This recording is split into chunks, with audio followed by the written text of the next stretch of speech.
très heureux d'être avec vous ce matin pour bien sûr apporter la parole de Dieu, connaître aussi l'Église, avec mon épouse, notre fille, comme l'a dit David. Il a dit juste avant, j'ai oublié de dire d'où tu viens. On vient du Gers. Je ne sais pas si vous voyez où c'est le Gers. Il y en a qui voient, merci, alléluia, ça nous encourage. Avec mon épouse, on a découvert ce département quand il a fallu s'impliquer, venir aider parce qu'il manquait un ministère pastoral. C'est vrai qu'avant, on était sur Toulouse. Et voilà, on est heureux de travailler à l'œuvre de Dieu. On est encouragé, c'est des églises de campagne, ça n'a rien à voir avec la ville, mais le Seigneur est présent partout. Hein. Amen. Et il y a des âmes aussi à sauver, et on remercie le Seigneur pour le travail qu'il fait. Amen. Voilà, très heureux. Et c'est vrai qu'on a reçu David il y a à peu près un mois en arrière pour un service de baptême, et on s'est fait du bien aussi avec lui. Et on est heureux d'être là maintenant avec vous pour partager la parole de Dieu. On va lire un texte qui se trouve dans le livre des psaumes, et on va lire quelques versets du psaume 31. Et on va commencer la lecture à partir du verset 6.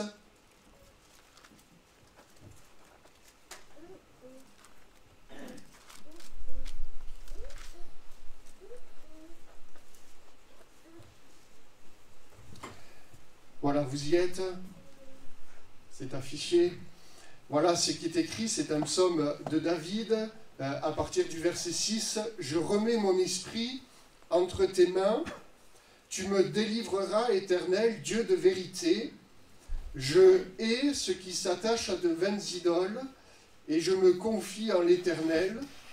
Je serai par ta grâce dans l'allégresse et dans la joie, car tu vois ma misère, tu sais les angoisses de mon âme.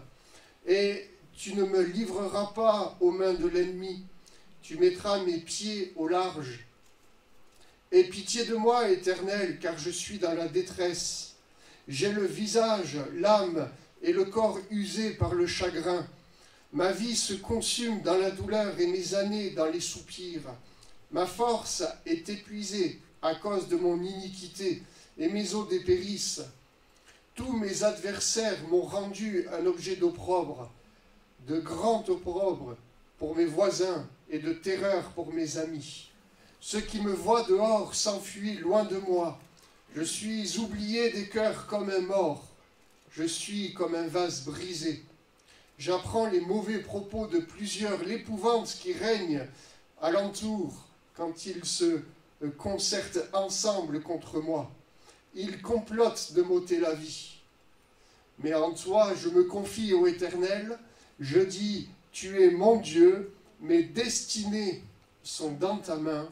Délivre-moi de mes ennemis et de mes persécuteurs. Fais luire ta face sur ton serviteur. Sauve-moi par ta grâce. Amen. Amen. C'est David qui a écrit ce psaume. Et peut-être, je pense que pour la plupart, on est accoutumé à lire la parole de Dieu. Bon, en tous les cas, on a entendu parler de David. Et ce qui peut ressortir, en fait, de David, ce peut-être qui nous vient en premier dans notre esprit, lorsqu'on parle de David, on pense à un homme selon le cœur de Dieu. On pense à un homme qui connaissait Dieu, un homme de foi, en fait. C'est lui qui a écrit tant de psaumes. C'est lui qui nous montre combien Dieu accueille celui qui ouvre son cœur. C'est lui qui a écrit le psaume 23, qui nous révèle le cœur de notre Dieu, ce bon berger, qui nous parle des verts pâturages, qui nous parle de la paix, du bonheur, de la grâce, qui peuvent nous accompagner à chaque instant. C'est un homme qui a été et qui restera marqué dans les esprits comme un homme courageux, un homme qui a terrassé le géant Goliath. Peut-être c'est ça même, la première chose qui vous est venue à l'esprit lorsqu'on parle de David. C'est un homme qui a connu des grandes victoires, mais c'est aussi un homme qui a connu des défaites, des moments difficiles dans sa vie. Et en fait, quand David commence dans ce psaume, à parler d'angoisse et de misère, comme on a pu le lire. J'aimerais dire que ce n'est pas des paroles creuses, vous savez. On peut dire beaucoup de choses par habitude, ou on peut amener beaucoup de thèmes parce que c'est peut-être des thèmes qui font bien ou des choses qui sont faciles à partager, mais quand David parle de misère et d'angoisse, c'était son vécu en fait. Ce n'était pas des paroles sentimentales, ce n'était pas des paroles qui étaient purement émotionnelles. Non, c'était réel, c'était son vécu, c'était sa vie. C'était une partie en tous les cas de sa vie, un épisode de sa vie. Et on va partager sur cela ensemble ce matin parce qu'il me semble qu'au travers de l'épisode de sa vie qui a été celui-ci, celui que nous avons lu, on n'a pas pu tout lire, mais au travers de ce psaume, il me semble que Dieu veut bénir, Dieu veut encourager ce matin, afin que nous puissions comprendre comment peut-être quelquefois s'articule la notion de souffrance dans notre vie. On ne va pas tout expliquer, on ne va pas tout voir, mais on va voir quel est le chemin que Dieu nous montre pour vivre cette vie abondante qu'il nous promet. Qu'on ait une grande connaissance de Dieu, qu'on ait des années même de conversion, qu'on ait, comme ça a été dit, expérimenté cette vie nouvelle en Jésus-Christ, ou qu'on soit là ce matin à découvrir peut-être pour une des premières fois ou la première fois qui est Christ, qui est Dieu. Il me semble que Dieu a toujours quelque chose à dire. Et il me semble que Dieu veut parler au travers de sa parole. Vous savez, lorsque nous lisons cela, il y a des éléments qui doivent nous sécuriser, qui doivent nous rassurer, parce que, après tout, c'est Dieu qui a écrit sa parole. Et Dieu aurait pu faire un tri. Il aurait pu nous montrer que des bons côtés. Je pense que ça nous aurait découragé, démoralisé s'il avait fait ça. Mais Dieu aurait pu dire, non, écoute David, là tu as vécu cela, tu as écrit ce psaume, mais moi, je choisis de ne pas écrire ce psaume dans ma parole. Il n'est pas sélectionné. Parce que je ne veux pas qu'on puisse voir cela. Mais Dieu n'est pas ainsi, bien-aimés frères et sœurs. Ce Dieu que nous proclamons, ce Dieu que nous avons chanté, ce Dieu qui a été partagé lors de ce témoignage, ce n'est pas un Dieu, le Dieu d'une élite, en fait. Ce n'est pas un Dieu qui est inaccessible, c'est un Dieu qui connaît l'être humain. C'est un Dieu qui sait que quelquefois, on peut passer par des moments qui sont quand même difficiles. Il connaît le cœur de l'homme. Et au travers de ce que nous lisons, au travers de ce texte, on peut comprendre peut-être plusieurs choses, bien évidemment, mais peut-être un point essentiel, c'est que Dieu veut rappeler qu'il est capable de comprendre ce que nous sommes en train de vivre.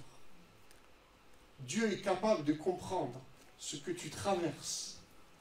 Dieu est capable de comprendre les douleurs intérieures, ce que personne d'autre ne peut voir, ce que même les personnes les plus proches de toi ne peuvent pas percevoir, parce qu'on est devenu quelquefois expert dans le fait de cacher ce que l'on ressent. Mais Dieu sait, Dieu voit, Dieu comprend. Et au-delà de voir, de comprendre, il me semble qu'il y a un point important à relever, c'est que Dieu a une réponse à donner. Ça fait du bien d'avoir des réponses. Hein. Ça fait du bien de savoir qu'il y a quelqu'un qui est proche de nous et qui peut nous comprendre et qui peut nous apporter une solution, une réponse dans ce que nous vivons. Le drame, c'est d'être confronté à rien.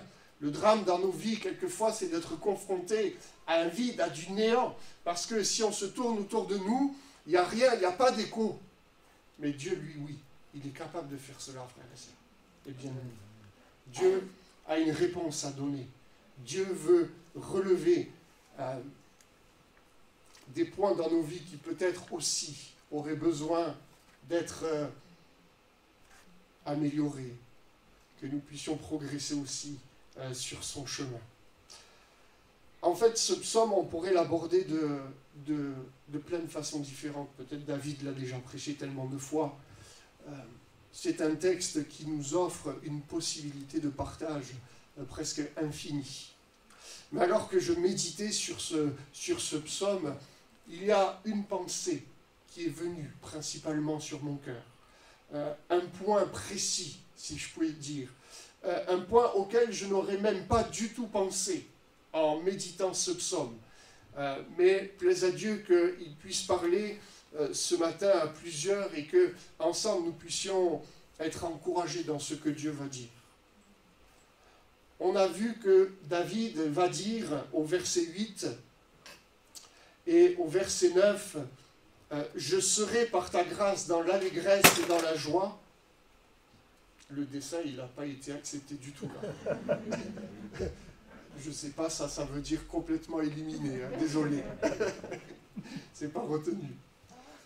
Verset 8, « Je serai par ta grâce dans l'allégresse et dans la joie, car tu vois ma misère, tu sais les angoisses de mon âme, et tu ne me livreras pas aux mains de l'ennemi, tu mettras mes pieds au large. » En fait, David est en train d'exprimer quelque chose de très simple. Il dit, mais Seigneur, tu vois l'état dans lequel je suis là. Tu vois l'état dans lequel je me trouve. Alors tu ne vas pas permettre que ça soit pire là. Seigneur, tu vois combien je souffre, alors tu vas me donner de la joie. Tu vas me donner de l'allégresse.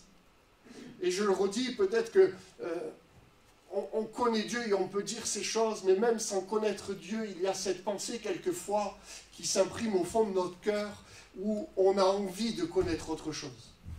On a envie de voir et de vivre autre chose que ce que notre quotidien peut nous apporter. Et David, on l'a dit, c'était un homme de foi, un homme qui connaissait Dieu, et à ce moment-là, quand il écrit ce psaume, on pourrait presque dire, excusez-moi de le dire ainsi, il n'était pas forcément là dans les verts pâturages. C'était difficile ce qu'il vivait. Il était dans la misère, dans l'angoisse de son âme. Et naturellement, il y a comme quelque chose qui était là, naturel. Lorsqu'il va prier, s'adresser à son Dieu, il va dire, mais je vais connaître la joie, Seigneur, parce que tu vois ce que je vis. Je vais connaître autre chose, Seigneur, ça ne peut pas être autrement, parce que je t'aime, parce que je te connais, parce que je sais que tu es un Dieu d'amour. Et David dira aussi, mais tu ne vas pas permettre que je sois livré à mes ennemis, Seigneur, c'est pas possible. Tu vas mettre mes pieds au large. Et il faut reconnaître que quand on ne va pas très bien, en tant qu'enfant de Dieu, ou en tant que personne qui découvrons la foi, on a tous envie de dire, mais quand est-ce que ça va aller mieux là? Quand est-ce qu'il va y avoir un changement? Quand est-ce que je vais connaître une amélioration dans ma vie? Peut-être certains, vous vous levez le matin et il y a cette phrase qui sort de votre cœur, mais pourquoi c'est si dur? Pourquoi c'est si dur? Pourquoi la vie est-elle si difficile à ce moment-là? Et on aurait eu envie peut-être que, après avoir dit cela, on puisse lire peut-être Dieu qui va s'adresser à David directement en disant « Mais ne t'inquiète pas, t'es mon enfant, j'ai tout prévu. » Mais en fait, on peut quand même supposer que la situation ne va pas de suite s'améliorer. Parce que le verset 10 nous dira ceci « Aie pitié de moi, Éternel, car je suis dans la détresse, et j'ai le visage, l'âme et le corps usés par le chagrin. » En fait, à ce moment-là, il y a comme un point de rupture, un point de basculement qui s'est passé intérieurement pour David. Mais je pense que vous l'aurez compris ce matin. En fait, lorsqu'on parle de David, on parle de nous, on parle de notre vie, on parle de choses concrètes en fait. C'est pas de la théologie, c'est pas de la doctrine uniquement.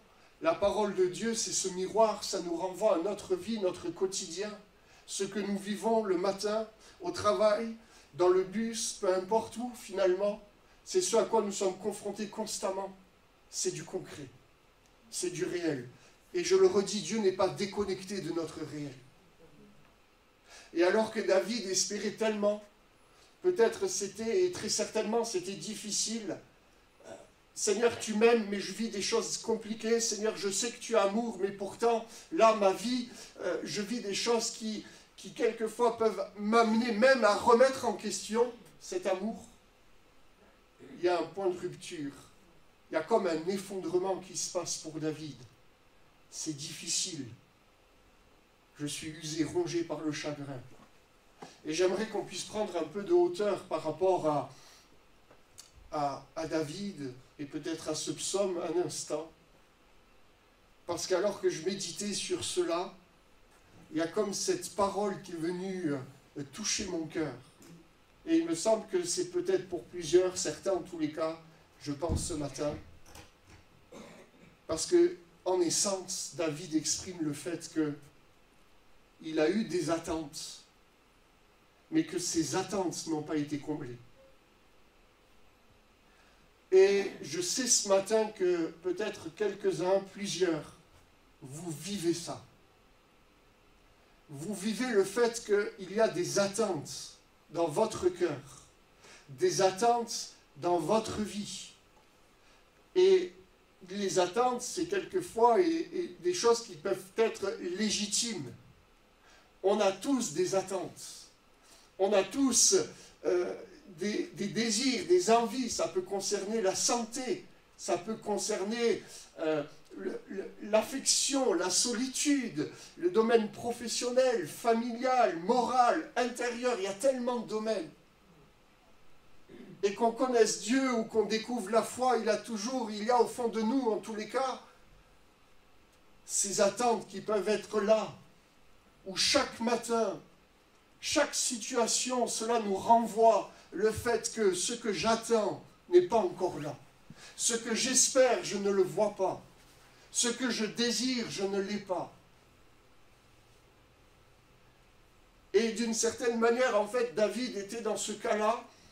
En tous les cas, en essence, il nous amène à réfléchir sur cela.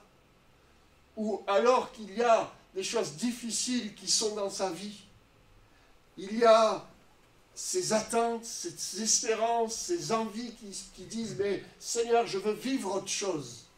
Seigneur, je veux expérimenter la délivrance. Seigneur, tu vas me faire voir le bonheur parce que regarde l'état dans lequel je suis, je n'ai pas envie de descendre au plus bas. » Et la réalité qui peut être résumée d'une certaine manière par ce verset 10. « Aie pitié de moi, je suis dans la détresse, j'ai le visage, l'âme et le corps usés par le chagrin. » Usés par le chagrin. Je ne sais pas si ça vous est déjà arrivé d'être usé. Je suis dans la détresse, l'âme, le corps, intérieurement, le corps qui en ressent, les yeux usés par les larmes, au point que on n'arrive plus à y voir clair, et c'est peut-être imagé, mais c'est réel.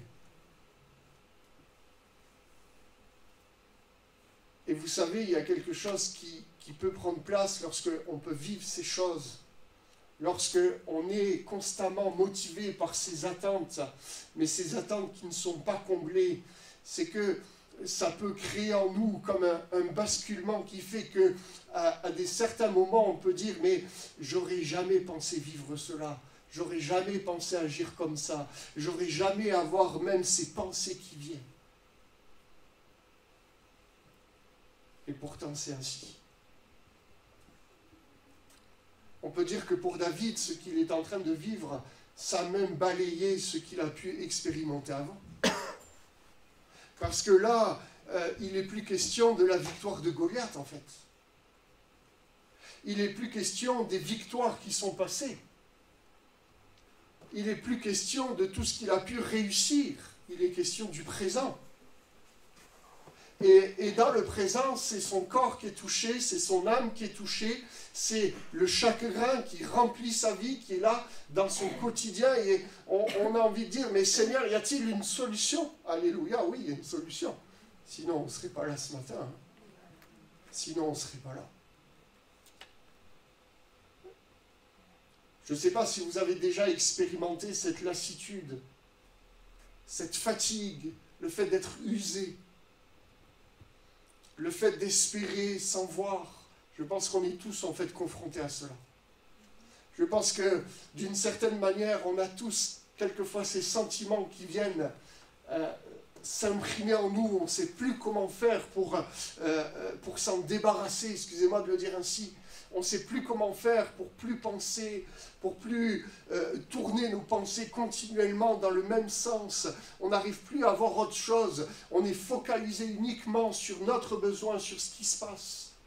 Et nous qui connaissons Dieu, on a même du mal quelquefois à lever les yeux d'un point de vue doctrinal. On connaît, on est capable de sortir tous les versets possibles qui nous ramènent à cette réalité. Mais d'un point de vue pratique, c'est difficile quelquefois. Il y a des choses qui bloquent. Et on peut se retrouver comme pied au mur, on pourrait dire.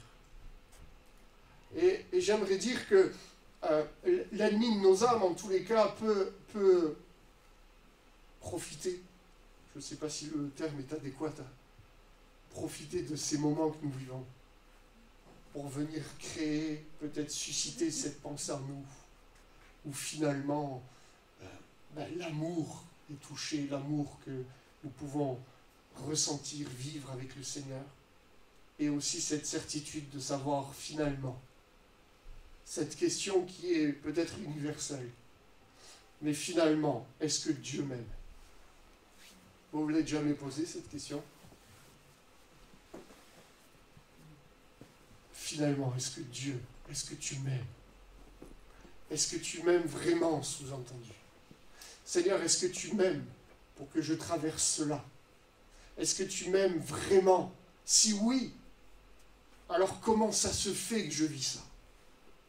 On a, et je pense que David peut-être a été confronté, comme moi, lorsqu'on fait des entretiens, cette question ressort, ou lorsque nous parlons avec des frères ou des sœurs qui vivent des situations difficiles, la maladie qui dure, la maladie qui s'est inscrite dans le temps, une maladie même qui fait partie d'un quotidien. À un moment donné, il y a cette souffrance qui devient continuelle, quotidienne et qui s'inscrit. Et cette pensée vient là. Mais Seigneur, est-ce que tu m'aimes vraiment? Seigneur, comment ça se fait que je vis ça alors que tu dis que tu m'aimes? Et vous savez, quelques versets qui suivent, on ne voit pas trop que ça va s'améliorer, en tous les cas pour David, mais on voit quand même, par la puissance de Dieu, des paroles qui nous montrent quand même un chemin, pour qu'on puisse comprendre qu'il y a une solution. Vous savez, David, certains pensent, les commentateurs, je lisais cela alors que je méditais sur ce texte, certains pensent qu'il a écrit ce psaume alors qu'il avait dû fuir devant Saül. Alors qu'il était là, il servait, il y avait la victoire, il était reconnu parmi le peuple, il remportait, il était vraiment aimé, même apprécié.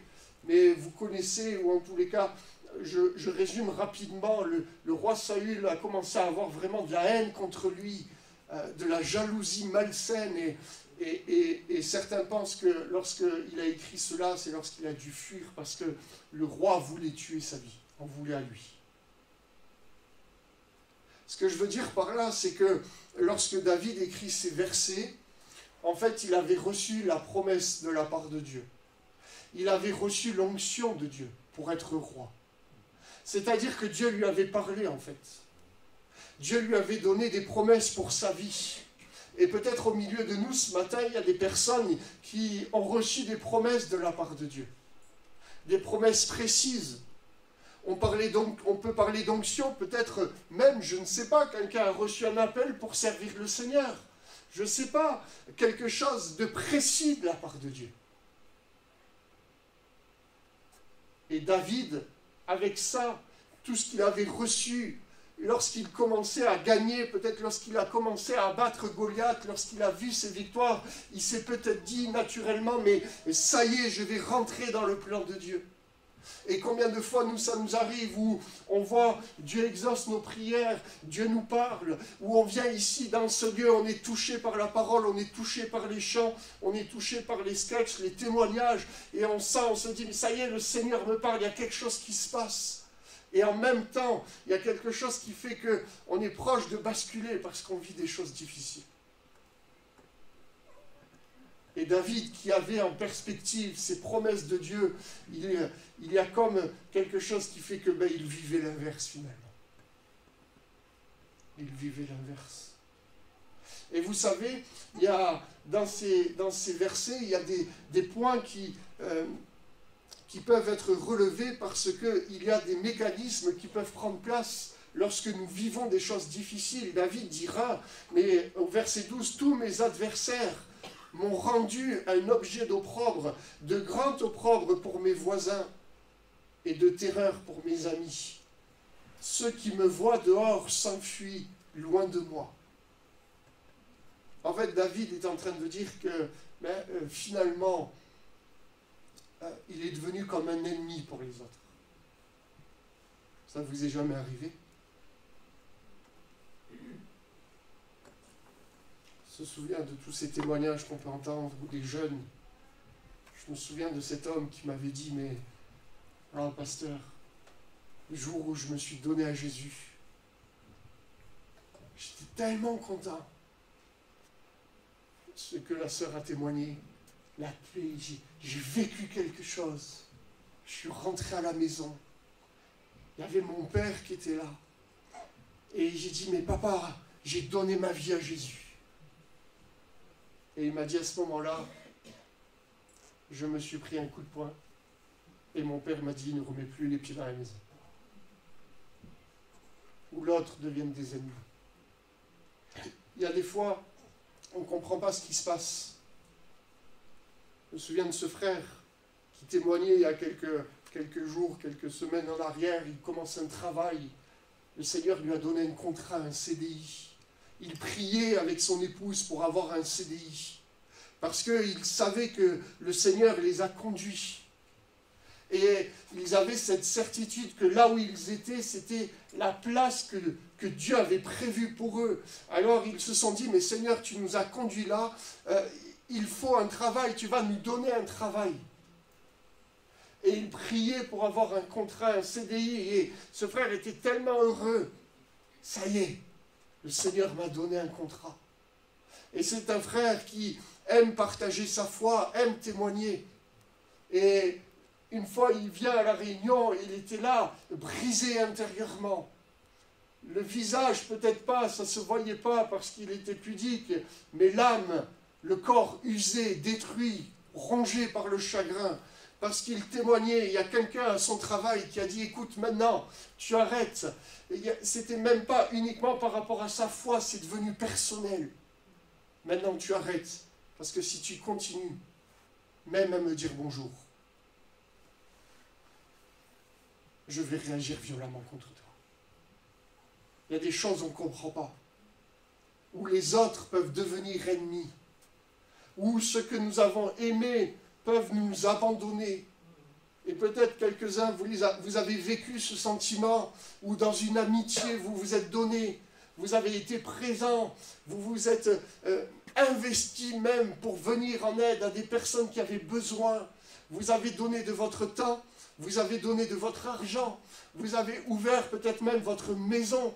Et il y a quelque chose qui s'est passé incompréhensible et peut-être aujourd'hui, ça tourne encore dans votre tête. Qu'est-ce qui s'est passé, Seigneur? Cette personne que j'ai tant aimée, cette personne à qui j'ai tout donné, elle est devenue comme un ennemi contre moi. Elle m'en veut, elle ne me parle plus, elle me critique. J'aimerais dire que, frères et sœurs, et bien-aimés, vous qui êtes là peut-être pour la première fois, si vous avez levé la main, l'Église, c'est un lieu où il n'y a pas d'ennemis, il n'y a que des frères et sœurs. L'Église, c'est un lieu où on ressent l'amour de Dieu et Dieu déverse son amour pour nous faire comprendre le vrai sens de l'amour et de la famille. Lorsqu'on vient à l'Église, on vit l'amour fraternel. Lorsqu'on vient à l'Église, lorsqu'on connaît Dieu, lorsqu'on expérimente l'amour de Dieu, on expérimente aussi cet amour qui fait que je suis en sécurité. je peux m'ouvrir, je peux être compris, je peux ne pas être jugé. Je ne suis pas jugé, parce qu'on a tous connu le pardon de Dieu. Et David ira jusqu'à dire cette parole qui peut être terrible en fait.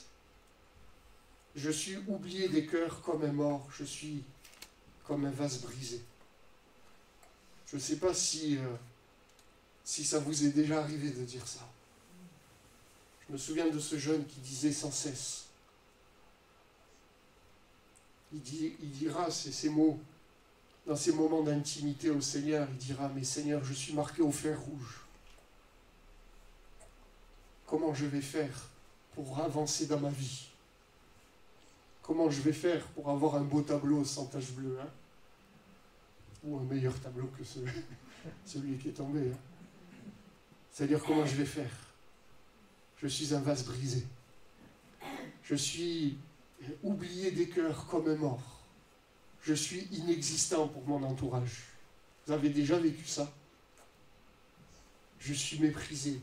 On ne fait aucun cas de ma vie. Je suis comme un vase brisé. Et ce jeune disait, mais Seigneur, je suis marqué au fer rouge. Toute ma vie, je vais porter ce que j'ai vécu. Toute ma vie, je vais avoir cette marque de cette souffrance qui était là. Toute ma vie, je vais devoir vivre avec ce passé. Vous vous êtes déjà dit ça? Je vais devoir vivre avec mon passé. Et je crois que ce qui a été dit, ce qui a été chanté, ce témoignage nous ramène à ce que Dieu est capable de faire, frères et sœurs. On peut vivre des temps de souffrance, on peut vivre des brisements. Vous pouvez vivre avec des attentes qui sont non comblées. Vous pouvez peut-être intérieurement vous dire, mais comment faire pour avancer? Comment faire lorsque je suis en 1000 morceaux? Mais j'aimerais vous dire quand même que Dieu a la solution. J'aimerais quand même rappeler que Jésus est tout-puissant et que sa puissance, ce n'est pas théologique, ce n'est pas une doctrine. Ce n'est pas parce que je suis pasteur que je dis que Jésus est tout-puissant. C'est parce qu'il a inscrit cela au fond de moi. C'est une réalité. C'est une réalité que nous pouvons chacun expérimenter dans notre vie. Alors que nous sommes peut-être au creux de la vague, comme David, qui était là à ce moment-là, au creux de la vague. Il y avait quelque chose de difficile. Tout était peut-être remis en question. Peut-être son appel était remis en question. Peut-être sa vie chrétienne, et peut-être que toi, tu mets ta vie chrétienne en question. Peut-être. Peut-être que quelqu'un est au milieu de nous et qui remet même la question du salut en question. Seigneur, est-ce que je suis vraiment sauvé? Est-ce que je suis vraiment ton enfant? Je me souviens de ce jeune qui disait aussi, alors qu'il venait à l'église, il assistait aux réunions de jeunes, il voyait tout le monde heureux, il voyait le pasteur prêcher, parler de vie nouvelle, parler de la puissance de Dieu, et lui intérieurement il disait, mais Seigneur, non, moi je ne suis pas ton enfant, parce qu'il avait commencé à croire les mensonges de l'ennemi. Moi je suis un enfant illégitime, je n'ai pas part aux mêmes bénédictions que les autres. Non, frères et sœurs, ça c'est des mensonges. Le Seigneur, il a un plan, il a une vision pour chacun d'entre nous. Et quand bien même on est détruit en 1000 morceaux, quand bien même ceux que nous aimons, les personnes les plus proches de nous sont devenus nos ennemis, peut-être même certains se disent, mais aujourd'hui je suis seul, je n'ai pas de famille, j'aimerais rappeler quand même que Dieu est celui qui donne une famille à ceux qui sont abandonnés. Ce n'est pas des paroles en l'air, c'est des paroles vivantes, vécues, où il est capable de donner une famille à ceux qui sont abandonnés. Il est capable de redonner espoir, il est capable de redonner vie à ceux qui ont besoin d'une reconstruction profonde, à ceux qui ont besoin de vivre la nouvelle naissance. Ceux qui sont venus peut-être en 1000 morceaux antérieurement, il y a quand même un message qui dépasse, qui transcende le temps, l'espace, c'est le message de l'Évangile. L'œuvre de Christ à la croix, Jésus-Christ, qui s'est donné pour chacun d'entre nous. Vous savez, David nous montre un chemin dans ce psaume, un chemin qui nous amène à la délivrance. un chemin qui nous amène aussi dans une maturité chrétienne, une maturité spirituelle, un chemin qui nous amène à découvrir qui est Dieu véritablement. Il dira, alors que juste avant, il a dit, mais voilà Seigneur, je suis comme un mort, oublié des cœurs, je suis comme un vase brisé. Il dira, mais en toi je me confie, ô Éternel, je dis, tu es mon Dieu, mes destinées sont dans ta main. Il est beau ce verset, hein? Vous l'avez souligné peut-être. Hein? Mes destinées sont dans ta main. Qu'est-ce que David est en train de dire en fait? Quelle est la solution finalement? Seigneur, quelle est la solution dans ma vie? Quelle est la solution quand je souffre? Quelle est la solution quand je suis dans une attente perpétuelle de ce que j'aimerais, de mes désirs, de ce qu'il y a là dans mon quotidien? Quelle est cette solution? Et David, peut-être en un verset, nous ramène à l'œuvre de Dieu, nous ramène à la croix, nous ramène à ce que Jésus-Christ a accompli pour chacun d'entre nous, nous ramène à sa puissance. En fait, David est en train de dire, mais Seigneur, même si je vais mal, même si mes attentes ne sont pas comblées, même si je ne vais pas à la royauté, même s'il n'y aura plus de Goliath, plus de victoire, je décide de me confier en toi. Même si je prends un chemin qui est difficile, même si je ne vois pas, si j'avance jour après jour, je choisis de te faire confiance. Pourquoi? Parce que mes destinées sont dans ta main. En fait, le mot destinée, il a un sens profond, un sens qui nous ramène au temps, mais un sens qui ramène aussi à l'éternité. C'est comme si David disait, mais en fait, et on l'a chanté, ma vie est dans ta main. Et si ma vie est dans ta main, Seigneur, alors je choisis que ça soit ton temps qui s'accomplit dans ma vie. Si ma vie est vraiment dans ta main, Seigneur, alors ça veut dire que c'est toi qui restes au contrôle. Et frères et sœurs, avez-vous oublié cette réalité? J'aimerais qu'on s'encourage ensemble. Notre vie est dans la main de Dieu. Si nous lui faisons confiance, si nous avons foi en lui, cette même foi qu'il y avait dans le cœur de David, qui est aujourd'hui peut-être dans nos cœurs, même si nous souffrons, même si peut-être aujourd'hui vous dites, mais moi je suis en 1000 morceaux, laissez-moi vous dire que la grande différence, c'est que notre vie elle est dans les mains de Dieu. Et que de proclamer cela, de vivre cela, de dire Seigneur, même si je ne vois pas, même si je ne ressens pas, même si ma situation ne change pas, je choisis de placer ma pleine confiance en toi, de rester dans ta main, alors je sais que je suis en sécurité. Parce que les temps, tes temps, Seigneur, le bon moment va s'accomplir dans ma vie. Nous, on ne connaît pas les temps. Nous, on ne sait pas ce qui va se passer demain. Nous, on ne sait pas ce qui va se passer de suite après. Nous, on ne sait pas qu'est-ce qui va nous arriver dans 3 jours, 1 semaine. Mais Dieu le sait, frères et sœurs. Et combien il a pu nous arriver de manquer les bénédictions, de manquer les temps que Dieu avait prévus pour nous, parce qu'on était impatient, ou peut-être parce qu'on souffrait. Vous savez, on l'a dit, je le redis un instant, la souffrance, ça cache notre vision, en fait. Quand on pleure, on voit trouble, frères et sœurs. Et il est dangereux de prendre une décision, de s'engager sur un chemin, lorsqu'on y voit trouble. Il nous faut faire confiance à Dieu. C'est ça la solution.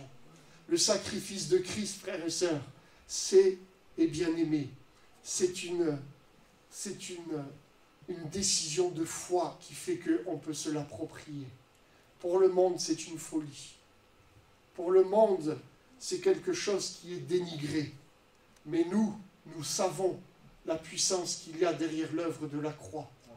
Nous proclamons que si pour le monde c'est une folie, pour nous ça reste une puissance. Et peut-être que ici quelqu'un se pose cette question, mais comment faire pour vivre ces choses? Comment faire pour s'en sortir? Comment faire pour qu'il puisse y avoir un changement? En fait, Dieu n'a pas prévu des choses très compliquées. Dieu nous demande de croire. Dieu nous demande d'avoir une foi vivante, de rentrer dans ses projets par la foi, de lui faire confiance, de ne pas nous appuyer sur ce que nous voyons ni nous ressentons, mais nous appuyer sur sa parole, sur ce qu'il dit. Et Dieu nous rappelle que nos destinées peuvent être dans sa main. Ça veut dire qu'il veut s'occuper de nous. Il veut s'occuper de nous sur le plan affectif, sur le plan professionnel, familial. Peut-être il y a là dans le cœur de quelqu'un un besoin spécifique, peut-être même lié à la santé. Mais Dieu le sait, Dieu le voit. Et Dieu est capable, en son temps, d'accomplir sa volonté. Notre responsabilité, et peut-être cette invitation qu'il donne ce matin à quelqu'un, c'est de dire, mais est-ce que tu acceptes de venir dans la main de Dieu? Est-ce que tu acceptes de revenir dans la main de Dieu pour qu'il puisse conduire et diriger tes pas? Tu fais luire ta face sur ton serviteur. Fais-moi voir ta grâce. Sauve-moi par ta grâce. C'est les mots de David qui expriment sa prise de position. David, ce n'était pas un homme parfait. C'était un homme comme plusieurs des frères, où il représente les sœurs également. En fait, il représente l'être humain dans son ensemble, les faiblesses, les qualités. Ce qui fait la différence, c'est la foi, cette confiance en Dieu qui dit que, Seigneur, oui, ça va mal, je suis brisé, mais je veux te faire confiance. Qui invite quelqu'un en disant, Seigneur, j'en ai marre d'avoir un tableau avec toujours une tache au milieu. Je suis fatigué d'avoir ce cœur rayé, écorché par la vie. Seigneur, fais de moi une nouvelle créature. Vous savez, c'est le genre de prière. Dieu exauce, c'est sûr. Dieu exauce. Dieu ne peut que exaucer ses prières. On peut se recueillir un instant. Je vais prier.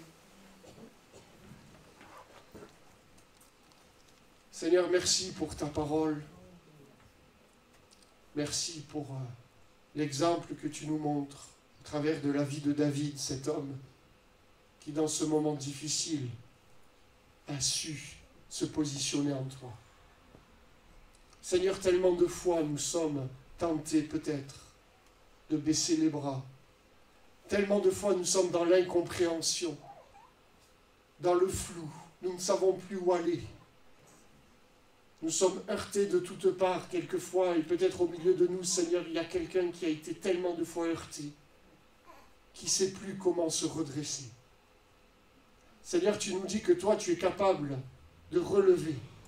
Tu es capable de donner la vie. Là où peut-être la mort a régné, là où il y a eu une souffrance de trop pour quelqu'un. Seigneur, là où le vase a été explosé en 1000 morceaux, tu nous dis que tu es capable de créer quelque chose de nouveau, une nouvelle créature.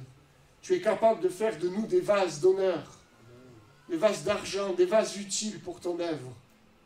Seigneur, je prie pour que, Seigneur, ceux qui connaissent cet état puissent être bénis de toi, relevés par toi, touchés dans leur être intérieur.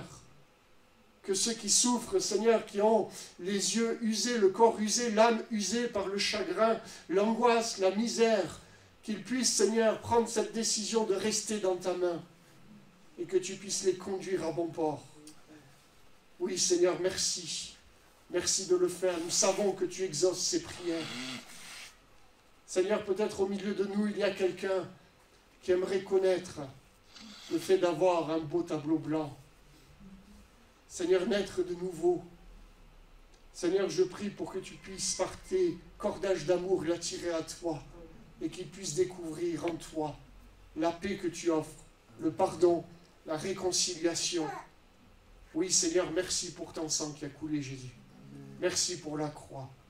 Sois élevé, glorifié au siècle des siècles. Amen. Amen.